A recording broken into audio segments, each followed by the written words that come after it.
Maaga at handang-handa ang mga tauhan ng Quezon City Police District para sa unang araw ng nakatakdang Peaceful Rally for Transparency. Ang mga pulis ay na-deploy na kasama ang iba't ibang ahensya ng gobyerno sa paligid ng EDSA Shrine at People Power Monument upang tiyakin ang seguridad at kaligtasan ng lahat ng dadalo. Layunin ng komprehensibong pag-deploy na panatiliin ang kaayusan at mapayapang daloy ng kaganapan kasabay ng pagbibigay proteksyon sa publiko at mga rallyista. Upang masigurong magiging epektibo at profesional ang paghawak sa sitwasyon, sumailalim sa masusing schooling at training ang lahat ng kapulisan na itinalaga para sa aktibidad. Binigyang diin sa pagsasanay ang tamang pamamaraan sa pagpapanatili ng maximum tolerance, pagtugon sa anumang posibleng kaguluhan at ang kahalagahan ng pakikipag-ugnayan sa mga organizer at iba pang ahensya. Ang maagang paghahanda ng QCPD ay isang proactive na hakbang upang garantiyahan na magiging tahimik at matagumpay ang isasagawang peaceful rally sa mahalagang makasaysayang lugar sa EDSA. As early as 4 a.m. nag-deploy po tayo ng 1,700 plus na personnel dito sa PPM at sa House of Representatives. Meron tayo sa House of Representatives ng 250 plus 250 personnel for CDM and nandito yung 1,500 na QCPD.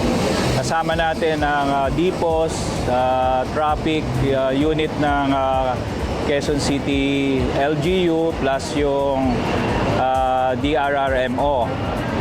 Almost siguro po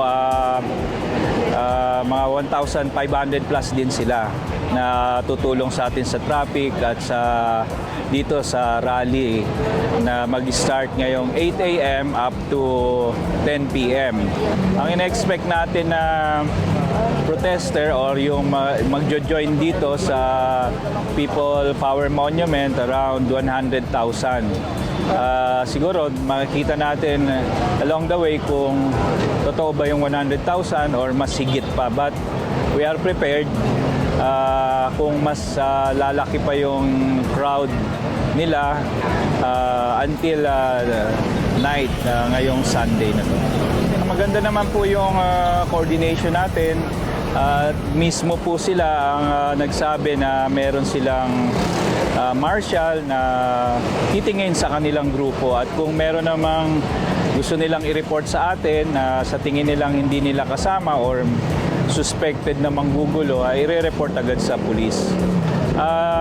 Expect lang natin sa ating mga kababayan na from EDSA Shrine up to PPM medyo magkakaroon ng slow moving, no? Kasi nag-request tayo na extend yung bus lane ng isa pang lane, but siguro maya-maya kung magkakaroon ng medyo may build up, i-open na yung dalawang lane ng bus carousel para sabay-sabay ng lumuwag yung traffic natin dito sa EDSA. Maximum tolerance, no, ang palagi nating nire-reiterate sa pag-alis bago mag-start ng actually matagal na natin 'to pinag-preparan ang deployment na 'to. At meron na tayong series of lectures sa mga investigators natin. Nag-rehearse tayo ng CDM para alam nila yung movement nila. Mula rito sa EDSA Shrine People Power Monument, ako si Patrolwoman Sari Bernales, nagbabalita para sa Police News Express. Alagad ng batas, tagataguyod ng Balitang Pulis.